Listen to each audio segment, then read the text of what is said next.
సదాశివసమారంభాం వ్యాసశంకరమధ్యమాం అస్మదాచార్యపర్యంతాం వందే గురు పరంపరాం. జ్యోతిష్ శాస్త్రాన్ని భావితరాల వారికి ప్రసాదించిన ఋషుల యొక్క పాదపద్మాలకి నమస్కారం చేసుకుంటూ, అలాగే నాకు ఈ జ్యోతిష విద్యను నేర్పిన గురువర్యులు జ్యోతిష బ్రహ్మ కీర్తిశేషులు శ్రీ ఈరంకి సూర్యనారాయణమూర్తి గారు, సూర్యశ్రీ దైవజ్ఞ గారి యొక్క పాదపద్మాలకి నమస్కారం చేసుకుంటూ, ఓం శ్రీ మహాగణాధిపతి నమః, శ్రీ గురుభ్యో నమః, హరి ఓం. వీక్షకులందరికీ నమస్కారం. ధనురాశి వారికి మిశ్రమమైనటువంటి పరిస్థితులు కొనసాగుతూ ఉన్నాయి. అయితే ఈ వారంలో ప్రత్యేకించి అష్టమ రవి యొక్క స్థితి, అష్టమ బుధుని యొక్క స్థితి, 9వ స్థానమందు కుజుని యొక్క సంచారం మారి దశమంలోకి కుజుని యొక్క సంచారం ప్రారంభమైనది. శనేశ్వరుని యొక్క వక్రగతి, తృతీయమందు రాహు. ఈ స్థితిగతుల్లో కొంత సాధారణమైనటువంటి పరిస్థితులే ఈ రాశి వారిలో కనబడుతూ ఉన్నాయి. అంత విపరీతమైనటువంటి శ్రమ ఉండదు, అలానే శ్రమ లేనటువంటి స్థితి ఉండదు. కొంత మధ్యస్థంగా కష్టపడుతూనే ఉంటారు. కష్టానికి తగినటువంటి ప్రతిఫలం వస్తూ ఉంటుంది.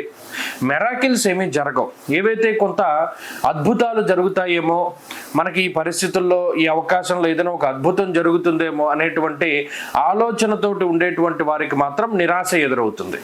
ఎందుకంటే ఇది సాధారణమైనటువంటి గ్రహస్థితి. గోచార పరంగా జాతకంలో దశలు బాగుంటే మీరు అనుకున్నటువంటి అద్భుతాలు ఏమన్నా జరుగుతాయి, కానీ గోచార పరిస్థితుల్లో అయితే సాధారణమైనటువంటి స్థితే ఉన్నది. ఇది అంత తక్కువ కాదు, అంత ఎక్కువ కాదు. అంటే ఏంటి, అంత అనుకూలించేటువంటి స్థితి కాదు, అంత ప్రతికూలత కాదు. గురుచంద్రుల యొక్క అనుకూలతతోటి ముందుకు వెళుతూ ఉన్నటువంటి పరిస్థితి. ప్రత్యేకించి దోషాలు పోయాయి.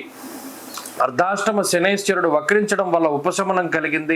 భృగు షట్కము అనేటువంటి దోషాలు పోయాయి. కాబట్టి ఈ రెండు దోషాలు పోవడం వల్ల కూడా మానసికంగా కొంత ప్రశాంతత ఉంటుంది. కాబట్టి ఈ గత వారాలతో పోల్చుకుంటే కొంత మార్పు కనబడుతూ ఉన్నది. ఇది ప్రశాంతమైనటువంటి జీవనాన్నే సూచిస్తూ ఉన్నది. ఒడిదుడుకులతో కూడి ఉన్నటువంటి జీవన పరిస్థితుల నుండి ఉపశమనాన్ని కలిగిస్తుంది. అనేక రకాలైనటువంటి ప్రయత్నాలు చేస్తూ జీవితంలో ముందుకు వెళుతూ ఉన్నటువంటి ధనురాశి వారికి అందులో కొన్ని ప్రయత్నాలు సఫలీకృతం అవ్వడానికి అవకాశం ఉంటుంది.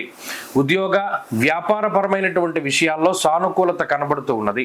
ఆర్థిక ఆరోగ్యపరమైనటువంటి అంశాల్లో ఎదుగుదలని ఈ గ్రహస్థితి సూచిస్తూ ఉన్నది.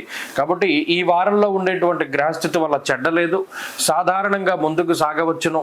విదేశీయాన సంబంధమైనటువంటి విషయాల్లోనూ ఉద్యోగ సంబంధమైనటువంటి విషయాల్లోనూ ఎదుగుదల ఉంటుంది.